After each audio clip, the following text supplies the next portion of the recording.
ओम शांति। श्राद्ध का आध्यात्मिक महत्व।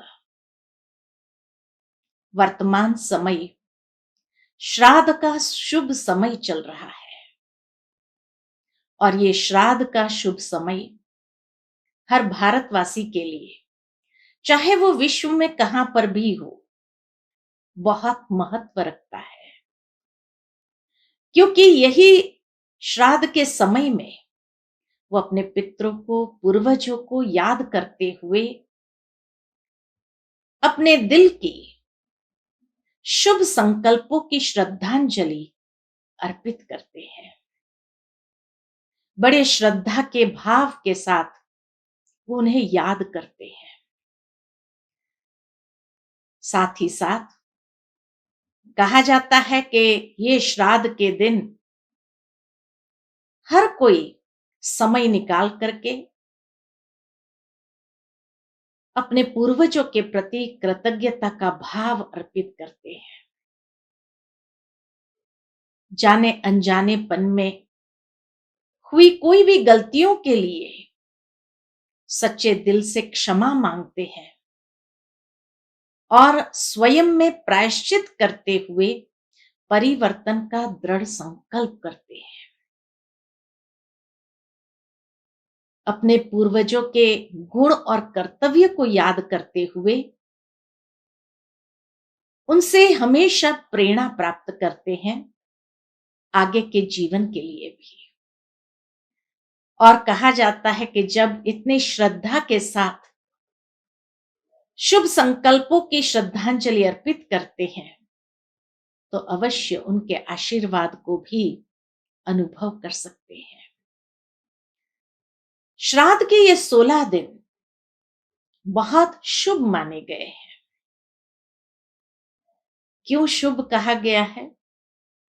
क्योंकि गणेश चतुर्थी के बाद और नवरात्र से पूर्व पूर्णमासी से अमावस्या तक के ये जो 16 दिन है वो विशेष बताए गए हैं। शास्त्रों के अंदर एक पौराणिक कथा याद आती है। कहा जाता है कि महावीर दानवीर कर्ण जब शरीर त्याग कर स्वर्ग लोक जाता है तो वहां जब भी भोजन पर बैठता है तो उसकी भोजन की थाली में सोना, हीरा, रत्न परोसे जाते थे। जब दूसरी ओर देखते थे तो सबकी थाली में 56 प्रकार के भोजन होते थे। वो कुछ खा नहीं पाए। तब कहा जाता है कि वो इंद्र देवता के पास जाते हैं और पूछते हैं कि मेरी थाली में ये चीजें क्यों रखी जाती है? दूसरों को तो सभी को व्यवस्थित भोजन प्राप्त होता है। तब कहा जाता है कि इंद्र राजा ने कहा कि तुमने कभी अपने पितरों को याद नहीं किया, अपने पूर्वजों की सेवा नहीं किया और हमेशा जो भी दान किया, स्वर्ण दान किया या हीरे रत्नों का ही दान किया, तो जो तुमने दान किया वही तो तुम्हें प्राप्त होगा। तब कर्ण को एहसास हुआ और उसने कहा कि मुझे तो अपने पूर्वजों के विषय में कोई ज्ञान ही नहीं था, तो मैं कैसे उनकी सेवा करता। तब कहा जाता है कि ये 16 दिन उनको दिए जाते हैं। कहा तुम जाओ पृथ्वी पर और ये 16 दिन तुम अपने पूर्वजों की सेवा करो, श्रद्धा से उनके प्रति या उनके निमित्त दान करो और उनके आशीर्वाद को प्राप्त करो। तब तुम्हें भी उनके आशीर्वाद स्वरूप, फल स्वरूप भोजन आदि प्राप्त होगा।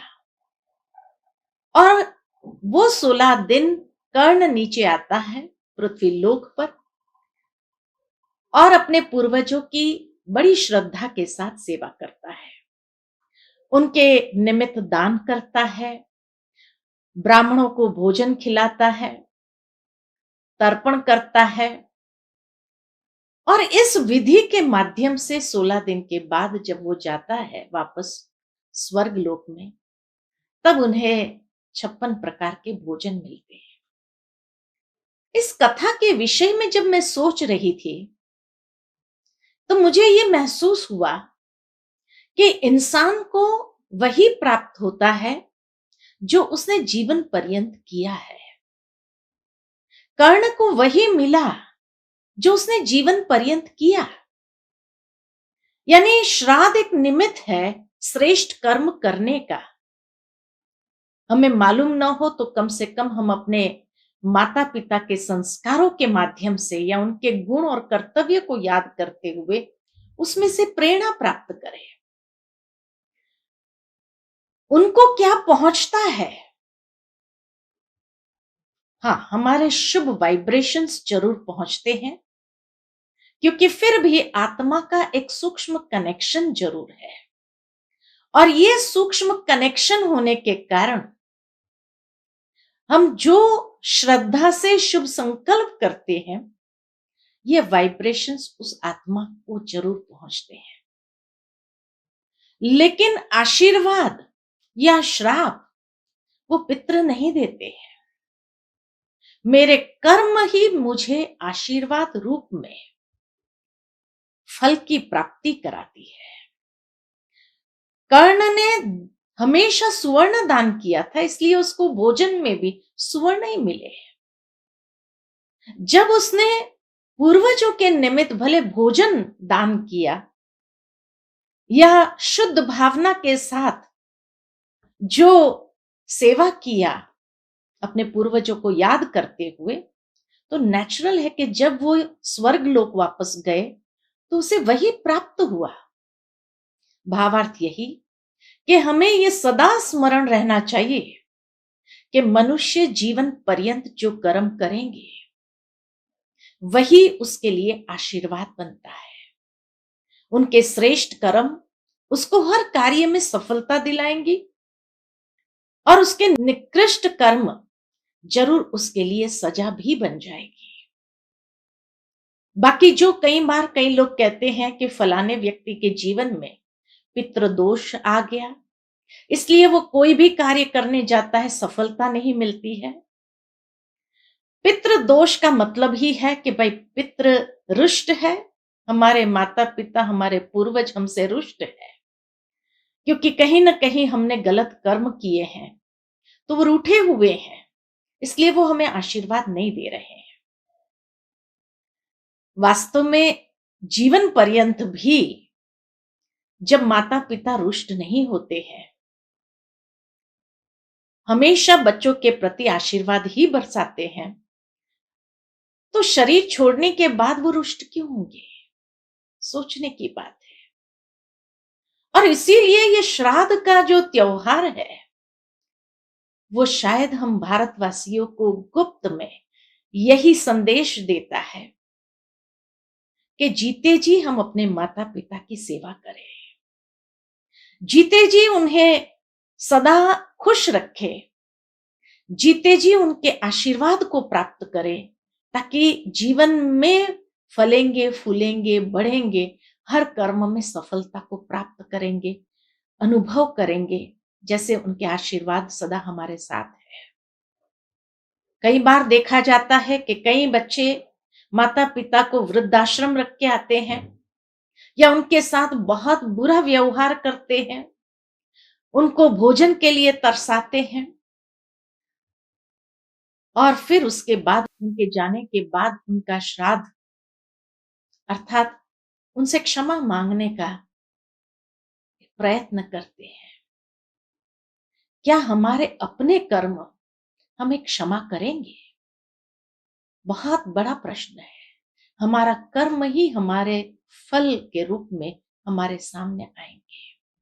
इसीलिए ये श्राद्ध हर समय हमें ये शिक्षा देते हैं, ये अटेंशन खिंचवाते हैं कि जीवन पर्यंत हमेशा शुभ कर्म करें, अपने माता पिता की अच्छी सेवा करें और उन्हें संतुष्ट करें, उन्हें तृप्त करें, जो हमें बाद में उनके निमित्त तर्पण करने की आवश्यकता न हो। साथ ही साथ कहा जाता है कि ये 16 दिन जब हम गणेश चतुर्थी के बाद मनाते हैं, गणेश चतुर्थी का जीवन हमें इतनी सुंदर प्रेरणा देता है, क्योंकि गणेश चतुर्थी में या गणेश जी के जीवन दर्शन में उसका अपने माता पिता के प्रति बहुत सम्मान का भाव था। हमेशा आज्ञाकारी बन करके चले। उन्होंने अपनी दुनिया अपने माता पिता को ही समझा था। तो ऐसी भावना अपने माता पिता के प्रति भी हम अपने जीवन के अंदर जागृत करें, क्योंकि तब नवरात्रि यानी शिव शक्तियां का आवाहन होता है। शिव शक्तियां यानी परमात्मा शिव की दिव्य शक्तियों का आवाहन कर सकेंगे, जिन दिव्य शक्तियों के माध्यम से हम हमेशा नए कार्य करके अपने जीवन के अंदर प्रसन्नता का अनुभव करेंगे।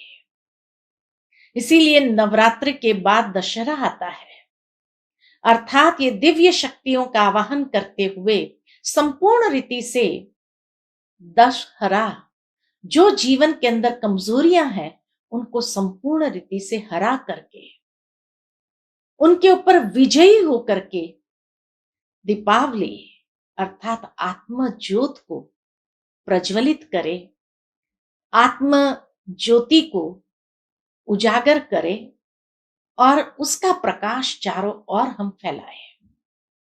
कितना सुंदर भाव है हिंदू संस्कृति के अंदर, क्योंकि जीवन के अंदर अगर उजियारा न हो, प्रकाश न हो, तो ये जीवन अंधकारमय बन जाएगा।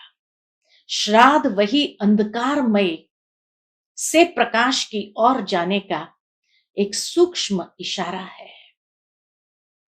और उसके लिए कहा जाता कि हर व्यक्ति के जीवन में 3 ऋण जो है उसको चुकाने पड़ते हैं। 3 ऋण कौन से हैं? तो एक तो कहा जाता पितृ ऋण, दूसरा है देव ऋण और तीसरा है ऋषि ऋण। ये तीनों ऋण को चुकाना बहुत आवश्यक है। लेकिन वास्तव में अगर देखा जाए कि मनुष्य कितना कुछ भी करे, यह तीनों ऋण को संपूर्ण रीति से चुका नहीं सकते। एक बहुत बड़ी जिम्मेवारी है हम सब के ऊपर इस ऋण को चुकाने के लिए। पितृ ऋण अर्थात माता पिता या अपने पूर्वज जिसके कारण हम अस्तित्व में है या हमारा अस्तित्व इस संसार के अंदर है, तो उन माता पिता के प्रति या उन पूर्वजों के प्रति हमारी एक ऋण है जो हमें चुकाना है, और वो सेवा भाव से ही चुका सकते हैं। कितनी भी सेवा करे तो भी कम ही होगी, क्योंकि वह हमारे लिए साक्षात हमारे ब्रह्मा है। ब्रह्मा कहा जाता है रचयिता को, ये सृष्टि के रचता ब्रह्मा द्वारा, ब्रह्मा ने अपने संकल्पों से सृष्टि का निर्माण किया। भावार्थ यही कि हमारी अपनी दुनिया का निर्माण हमारे इस लौकिक ब्रह्मा से ही होता है, हमारे पितृ से ही होता है। इसीलिए पितृ ऋण चुकाना माना ब्रह्मा के प्रति भी हमारा ऋण चुकाना बराबर है, और वो सेवा भाव से ही चुका सकते हैं। दूसरा ऋण जो है देव ऋण। हर भारतवासी की ये भी मान्यता है कि हम सभी का कोई ना कोई कुल देवी या कुल देवता जरूर है, जिसकी हम पूजा करते हैं, जिसके प्रति हम अपनी श्रद्धा अर्पण करते हैं। वो कुल देवी या कुल देवता या जिसको कहा जाए देव ऋण, वह भी हम पर है। और ये देव ऋण चुकाने के लिए दान महत्वपूर्ण हिस्सा रखता है, क्योंकि देवी देवताओं का हाथ सदा दान देने, आशीर्वाद देने का रहता है, अर्थात कुछ न कुछ देना, लेने की भावना नहीं।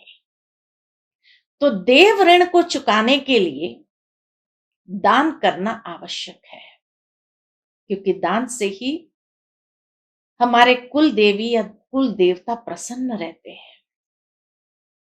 और देवी देवताओं का आराध्य विष्णु को माना गया है, जो हमारी परवरिश करता है।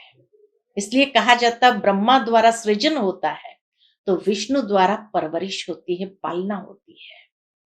हमें भी अपने जीवन में उस देवों की पालना का अनुभव करना है।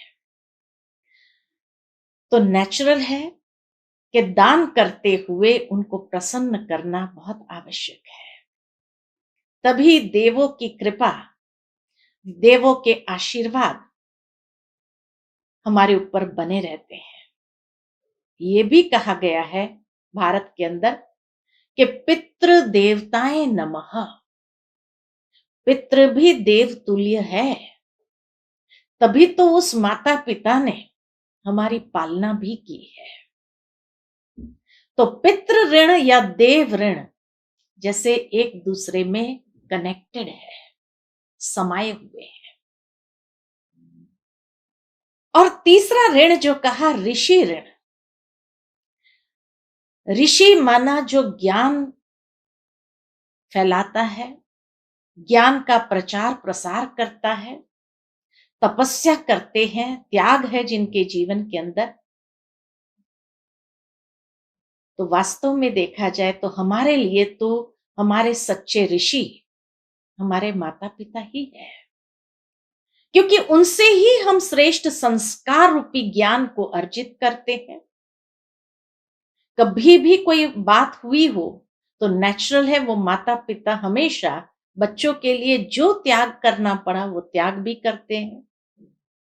बच्चों को सदा प्रसन्न रखने के लिए उन्होंने हमारे लिए कितना सहन किया होगा, कितना त्याग किया होगा, कितनी उनकी तपस्या रही होगी, जिनका वर्णन भी उन्होंने कभी नहीं किया। और इसीलिए वही हमारे लिए सच्चे ऋषि है, जिन्होंने हमारे अंदर अच्छे संस्कार को सींचा, प्रयत्न किए कि अच्छे संस्कार इन्हें प्राप्त हो, ताकि उस अच्छे संस्कारों से उनका जीवन मूल्यों के आधार पर वो जिए और सर्व को सुख प्रदान करे। तो जब हम ऋषि ऋण चुकाना है, अर्थात हम भी अपने जीवन के अंदर उस ज्ञान को सारे विश्व के अंदर प्रसारित करें, अर्थात अनेक आत्माओं का कल्याण करें। ऋषि ऋण कहो अर्थात परमात्मा शिव के प्रति हमारा ऋण है, क्योंकि जब ज्ञान सागर परमात्मा है, वो ज्ञान सागर परमात्मा इस संसार में जब आते हैं, अवतरित होते हैं अधर्म के समय पर और एक धर्म की स्थापना करने अर्थ, तो वो दिव्य ज्ञान के माध्यम से ही संसार का परिवर्तन करते हैं, आत्म जागृति ले आते हैं। और उस आत्म जागृति से हम अपने जीवन का कल्याण तो करते ही हैं, लेकिन अपने जीवन के साथ अनेकों के जीवन का भी कल्याण करते हैं। तो वो परमात्मा के प्रति हमारा ऋण है। तो पितृ ऋण, देव ऋण और ऋषि ऋण या परमात्मा के प्रति हमारा ऋण, उसके चुकाने की यही विधि है कि पितृ ऋण को चुकाने के लिए सेवा भाव, देव ऋण को चुकाने के लिए दान और परमात्मा ऋण को चुकाने के लिए उसके ज्ञान का प्रचार या अपने जीवन के अंदर धारणा करते हुए अपने जीवन के द्वारा उस ज्ञान को अनेक आत्माओं तक पहुंचाना और उन आत्माओं का भी कल्याण करना। ये तीनों ऋण जैसे जैसे हम चुकाने का प्रयत्न करते हैं, पुरुषार्थ करते हैं, उतना ही ये तीनों को सहजता से प्रसन्न करते हैं, अर्थात हमारे वाइब्रेशंस उन तक जरूर पहुंचते हैं। माता पिता को भी पहुंचते हैं, जो देव श्रेणी में आ गए ऐसे पूर्वजों को भी पहुंचता है, या वो भी प्रसन्न होकर आशीर्वाद बरसाते हैं, और परमात्मा भी प्रसन्नता के साथ हमें दुआएं देते हैं, आशीर्वाद देते हैं। तो इसीलिए ये विशेष 3 ऋण का महत्व है। साथ ही साथ एक और कथा भी श्राद्ध के साथ जुड़ी हुई है, जिसके पीछे भी एक बहुत गहरा आध्यात्मिक भाव समाया हुआ है। और ये कथा है आत्मदेव की। कहा जाता है कि आत्मदेव और उसकी पत्नी धुंधली, और ये दोनों को कोई संतान नहीं थी, निसंतान थे। उनके पास एक गाय थी, गाय भी बांझ थी, उसको भी कोई संतान नहीं थे। तो नेचुरल है कि आत्मदेव को बड़ा अंदर में दुख होने लगा, और इसीलिए उसने सोचा कि ऐसा जीवन जीने से तो मर जाना ही अच्छा है। जीवन का त्याग करने के लिए नदी की ओर जा रहा था। तो कहा जाता है कि उस नदी से स्नान करके एक महात्मा जी बाहर आए। आत्मदेव को देखते ही उसने पूछा, क्या बात है भाई, बड़ा उदास लग रहा है। तब उसने कहा कि मुझे कोई संतान नहीं है, और इसीलिए मैं अपने जीवन का अंत करने जा रहा हूं। अगर आप कोई आशीर्वाद करो ताकि हमें संतान प्राप्ति हो। तो कहा जाता है महात्मा ने अपनी तपस्या के माध्यम से उन्हें एक फल दिया और कहा, यह फल आप अपनी पत्नी को खिलाइए, तो जरूर आपके घर में बहुत ज्ञानी बच्चा पैदा होगा। और बड़ी खुशी के साथ आत्मदेव घर जाते हैं और उसकी पत्नी को यह फल देता है और कहता है, इससे हमें संतान प्राप्ति होगी, तुम ये फल स्वीकार करो। लेकिन कहा जाता है कि पत्नी को अपने शरीर का इतना अभिमान था, और उसने सोचा कि ये संतान प्राप्ति में कहीं मैं अपने शरीर को विकृत न कर दूं। क्या करे? उसने सोचा कि मैं अपनी बहन को दे देती हूं। वो अपने बहन के पास जाती है और उसको कहती है, मुझे तो ये फल स्वीकार नहीं करना है, तुम एक काम करो, तुम ये फल स्वीकार करो। लेकिन उसकी बहन पहले से ही प्रेग्नेंट थी, तो उसने सोचा कि अब ये फल खाऊंगी तो क्या होगा। तो जो धुंधली के आंगन में गाय थी, उसने उस गाय को खिला दिया।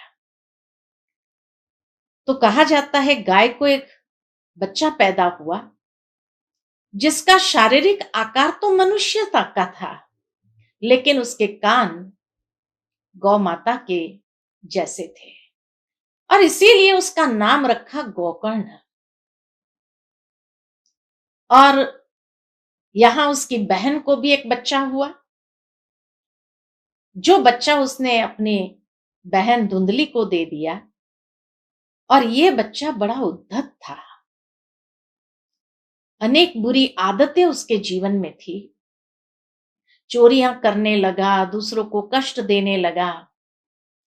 ये बात देखते ही आत्मदेव बड़े दुखी मन से घर त्याग करके चला जाता है, और कहा जाता है कि त्याग करके गया, आध्यात्मिक उन्नति अर्थ तपस्या करने के लिए, और वहीं वो प्राण त्याग देता है।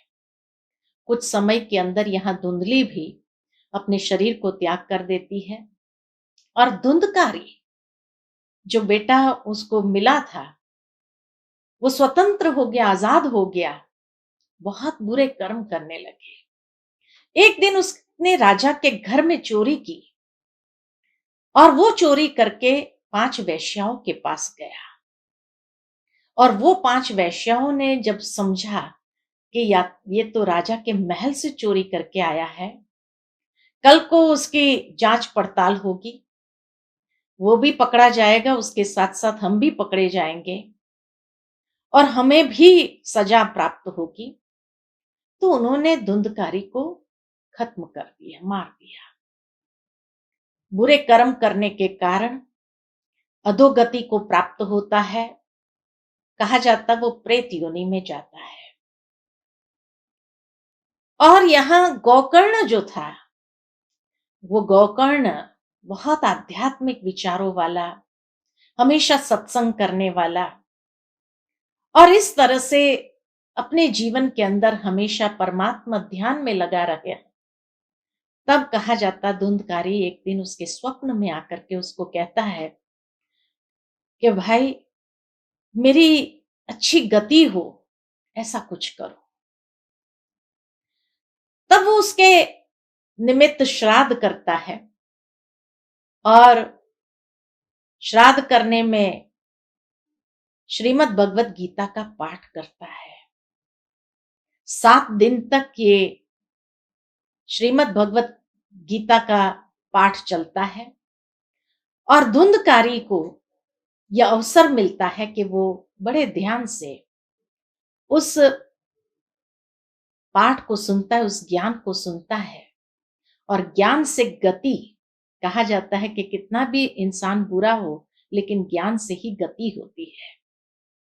तो उसकी श्रेष्ठ गति होती है, स्वर्ग लोक से एक विमान आता है जो उसको ले जाता है। अब ये एक पौराणिक कथा जो है उसके पीछे बहुत गहरा आध्यात्मिक रहस्य है। आत्मदेव यानी हर इंसान एक आत्मा है। श्रीमद् भगवत गीता के दूसरे अध्याय के हिसाब से आत्मा अजर अमर अविनाशी है और हर आत्मा अनेक जन्म पुनर्जन्म के चक्र में आती है। और उसकी पत्नी धुंधली यानी ये शरीर, क्योंकि आत्मा का साथ शरीर के साथ ही होता है, तो आत्मा की सबसे पहली साथी ये शरीर है। तो इसीलिए जब आत्मा अपनी विस्मृति में आ जाती है और धुंधली का अधिकार जम जाता है इस जीवन के ऊपर, तो वो देह अभिमान के वश हो जाती है। आज प्रैक्टिकली अगर दुनिया में देखा जाए तो किसी को भी आत्मस्मृति नहीं है। हर इंसान इतना देह अहंकार में जी रहा है और उसमें भी कई लोगों को अपने शरीर को सुडौल रखने के लिए या शरीर कहीं विकृत न हो जाए उसके प्रति कितना ध्यान रखा जाता है। हेल्थ कॉन्शियस भी हो गए, लेकिन हेल्थ कॉन्शियस के साथ साथ बॉडी कॉन्शियसनेस बहुत ज्यादा आ गया और उस बॉडी कॉन्शियसनेस के कारण उसको फल मिलता है कि ये फल को स्वीकार करो। फल कौन सा है? ज्ञान प्राप्त होता है। महात्मा ने फल दिया, अर्थात महात्माओं के द्वारा ज्ञान प्राप्त होता है कि जिस ज्ञान का आचरण करेंगे तो हमारे श्रेष्ठ कर्म हमें श्रेष्ठ फल की प्राप्ति कराएगा। लेकिन उसने वो ज्ञान को स्वीकार नहीं किया, अपनी बहन को दे दिया और खुद उससे अपने आप को सजाने करने में ही लगे रहे। बहन ने भी स्वीकार नहीं किया, गाय माता को दे दिया और कहा जाता कि गाय माता को संतान हुई जिसका शरीर तो मनुष्य के आकृति का था, लेकिन कान जो थे वो गाय माता के जैसे थे और इसीलिए उसका नाम पड़ा गोकर्ण। यहां धुंधकारी का जन्म होता है और वो धुंधकारी बच्चा भी उसको मिल जाता है, धुंधली को। यानी बॉडी कॉन्शियसनेस में जब इंसान होता है और उसमें आकर के जब कोई श्रेष्ठ कर्म ही न करो, तो ये बच्चे तो देखेंगे ना, हमारे आसपास हमारे परिवार के अंदर जो बच्चे होते हैं वो देखते हैं। और जब उनको भी कोई भी प्रकार का आध्यात्मिकता की रोशनी न हो जीवन के अंदर, तो नेचुरल है वो बुरे कर्म में संलग्न हो जाते हैं। धुंधकारी हमेशा बुरे कर्म करता रहा, अर्थात बॉडी कॉन्शियसनेस में जब इंसान आ जाता है तो बुरा कर्म ही होता है।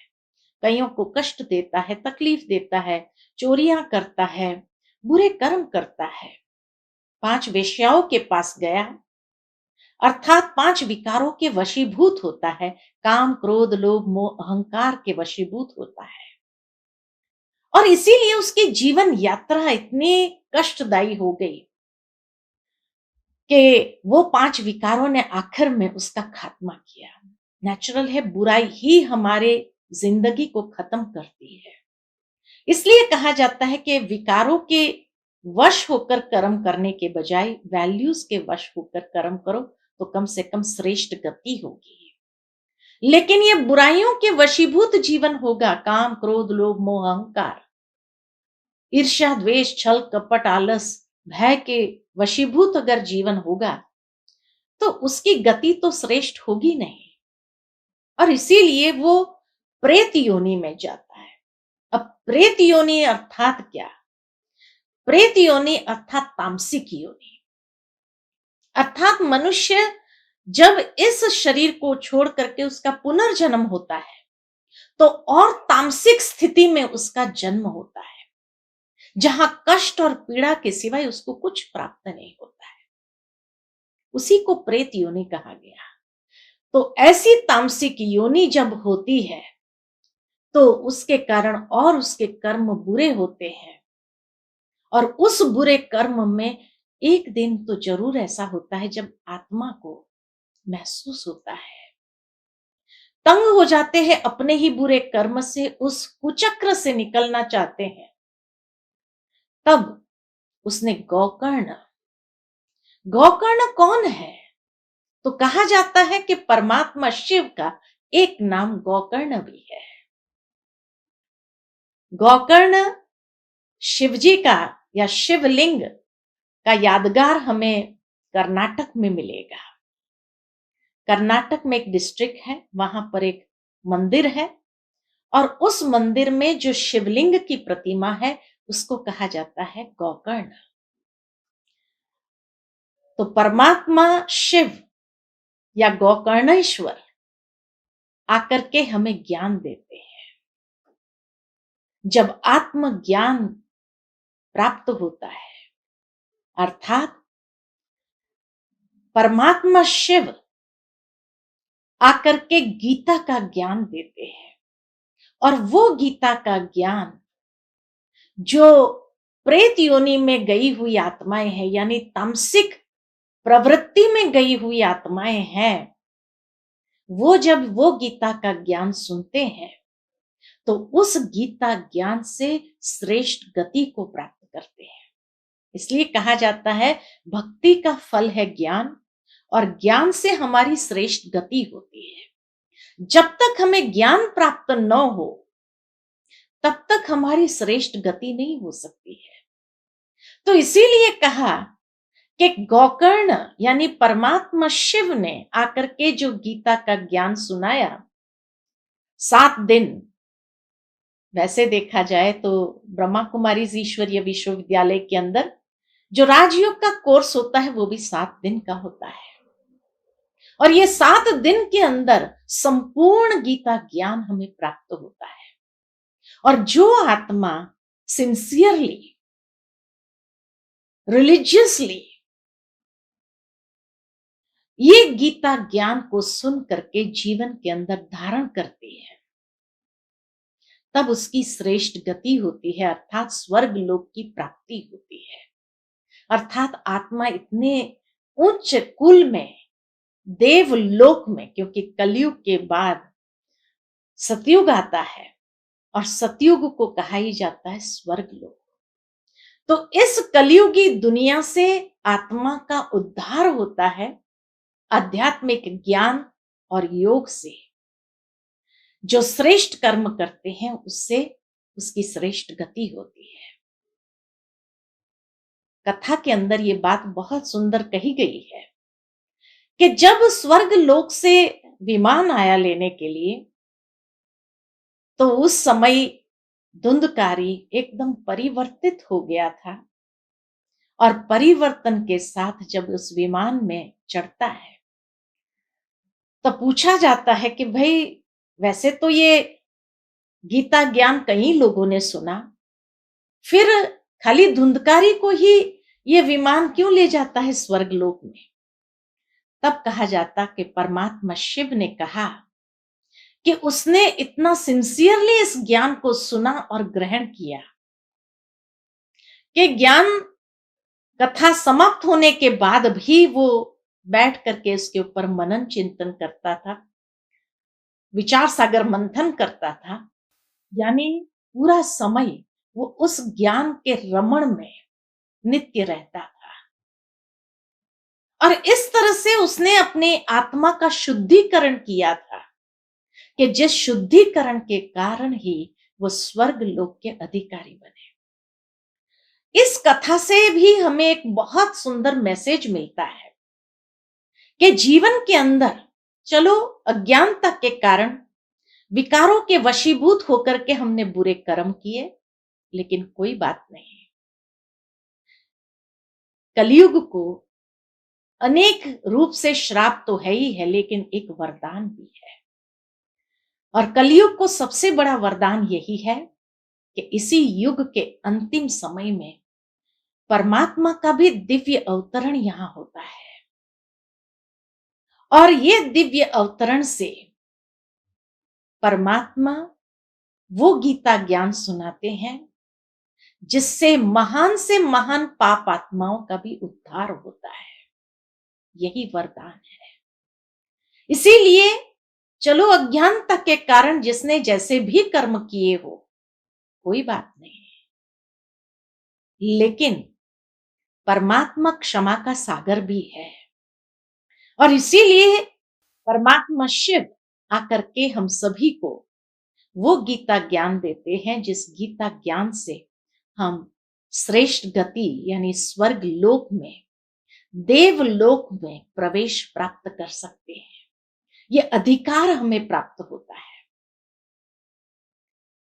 और कहा जाता है कि धुंधकारी जब ये गीता ज्ञान सुन रहा था तो धीरे धीरे उसके एक एक बंधन कटते गए। मनुष्य जीवन में कितने बंधन गाए जाते हैं। तो कहा जाता है जब पूजा करते हैं 7 गांठों वाला एक रस्सी लेते हैं, और जैसे जैसे एक एक गांठ उसकी खुलती जाती है तो कहते उस बंधन से वो मुक्त हो गया। तो मनुष्य जीवन में भी 7 गांठें हैं, अर्थात 7 बंधन है। और 7 बंधनों से मुक्त होना जिससे ही श्रेष्ठ गति को हम प्राप्त कर सकते हैं। तो सबसे पहला बंधन है तन का बंधन। तन का बंधन अर्थात आज मनुष्य जीवन के अंदर जब व्यक्ति देह अहंकार के वश जीता है, हर कर्म करता है, तो ये देह अहंकार के फल स्वरूप या कमजोरियों के कारण जो फल की प्राप्ति होती है कि जीवन के अंदर अनेक प्रकार के कर्म भोगनाएं शरीर के द्वारा भोगनी पड़ती है, बीमारियों के रूप में, कष्टों के रूप में। और इसीलिए ये जहां तन रोगी हो गया है, अनेक प्रकार की बीमारियों से ग्रस्त है, तो तब व्यक्ति तन से भी छूटना चाहता है। इसी प्रकार दूसरा बंधन है मन का बंधन, कि मन के अंदर अनेक प्रकार के बुरे विचार हैं, डिप्रेशन से ग्रसित है, आज टेंशन से ग्रसित है। तो आज मन भी हर प्रकार से बंधन का अनुभव करने लगा है। और इसीलिए बुरी आदतों के वश, मन के अंदर बुरे संकल्प या बुरे संस्कार के वशीभूत होकर के वो संकल्प उत्पन्न होते हैं, या अनेक प्रकार के बुरे विचार मन के अंदर आते हैं, तो ये भी कितना कष्ट का अनुभव कराता है। इसी प्रकार तीसरा बंधन है धन का बंधन। आज जो धन का सदुपयोग नहीं कर पाते हैं और बुरे रास्ते पर उनका धन जा रहा है, बुरी आदतों के पीछे धन जा रहा है, ये भी नेचुरली बंधन तो क्रिएट कर रहा है। और इसीलिए धन है तो भी परेशान, नहीं है तो भी बहुत परेशान। चौथा बंधन है जन का बंधन, अर्थात मित्र संबंधियों का बंधन। कई बार मित्र संबंधियों से अनेक प्रकार के कष्ट अनुभव होते हैं। कोई की क्या अपेक्षा रहती है, कोई की क्या अपेक्षाएं रहती है, और उन अपेक्षाओं को पूरा करने में कहीं ना कहीं मनुष्य खुद भी परेशान हो जाता है। तो जन का बंधन। पांचवा प्रकार का बंधन है प्रकृति का बंधन। आज ये 5 तत्व जो है वो भी कितने दुखदाई बन गए हैं। कहीं देखो तो सुनामी आ रही है, कहीं देखो तो चक्रवात आ रहा है, तो प्रकृति भी दुख देने वाली बन गई है। ये पांचवा बंधन। छठा बंधन है कर्म का बंधन, कि मनुष्य के अनेक ऐसे पूर्व कर्म भी संचित रूप में है जिस कर्मों का फल उसको मिलता है, और वर्तमान में भी इतना बुरे कर्म कर रहा है क्योंकि उसको कोई रोशनी ही नहीं है, कर्मों का ज्ञान ही नहीं है कि हमें कैसा कर्म करना चाहिए ताकि हम अपने जीवन के अंदर सदगति का अनुभव करें, श्रेष्ठ गति प्राप्त कर सके। तो ये भी एक बंधन बनता जा रहा है। और सातवां बंधन है धर्म का बंधन। धर्म का बंधन अर्थात कि आज धर्म भी कौन सा फॉलो करें, कौन से धर्म का पथ हम चुने, कौन सी धर्म की बात, इस धर्म में ये कहा गया, इस धर्म में ये कहा गया है, कौन सा सही है, कौन सा गलत है, कहीं अंधविश्वास में तो नहीं जा रहे हैं। तो अनेक प्रकार की कंफ्यूजन है। तो ये सातों बंधन से मुक्त होना है।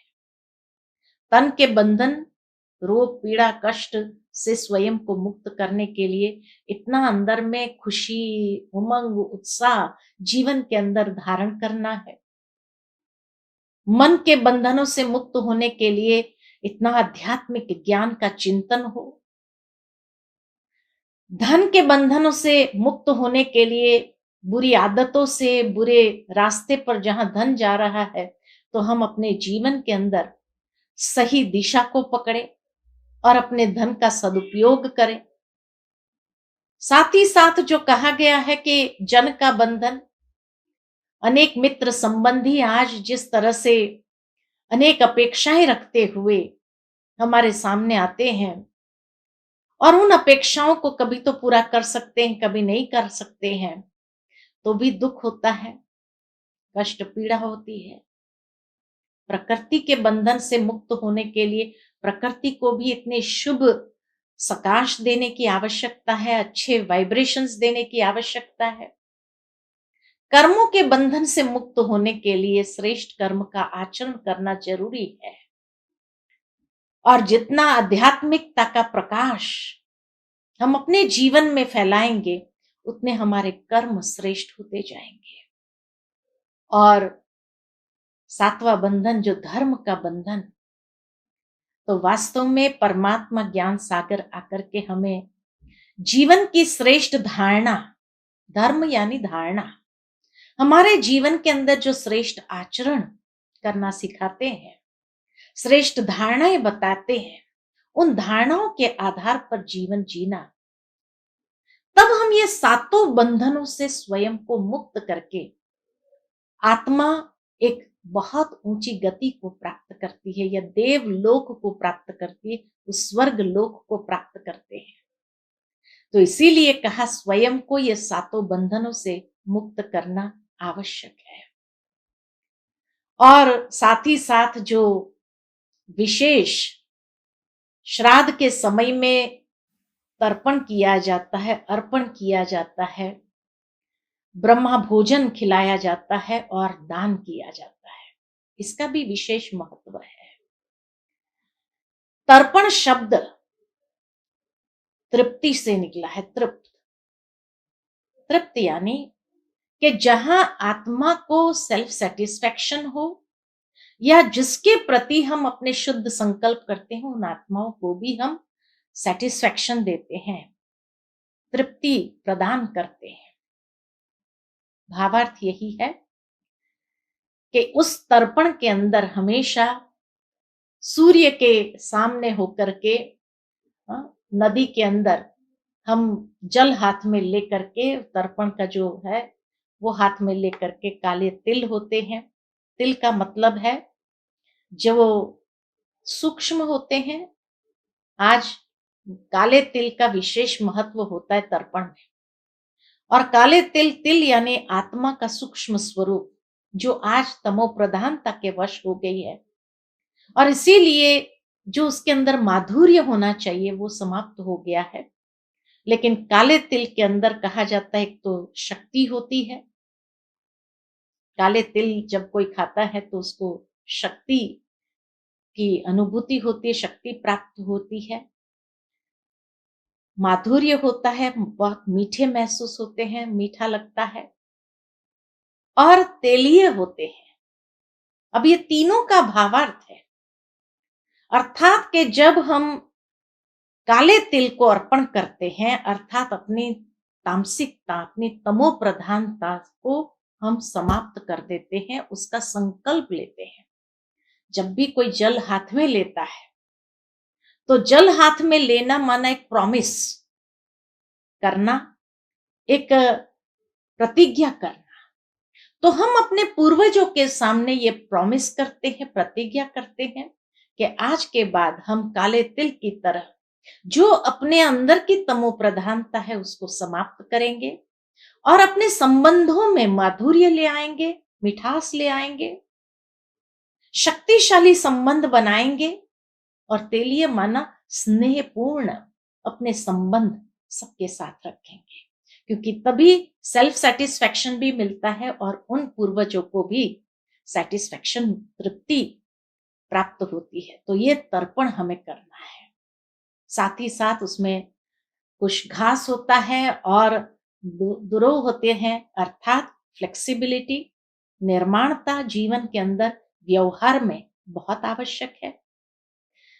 दूसरा अर्पण करते हैं, और अर्पण क्या करते हैं तो कहा जाता है कि जो हमारे पूर्वजों को या हमारे माता पिता को जो चीज पसंद थी वो खास भोजन तैयार करवाते हैं और वो अर्पण करते हैं। किसको अर्पण करते हैं तो कहा जाता है कि कौवा, कुत्ता और गाय को अर्पण करते हैं।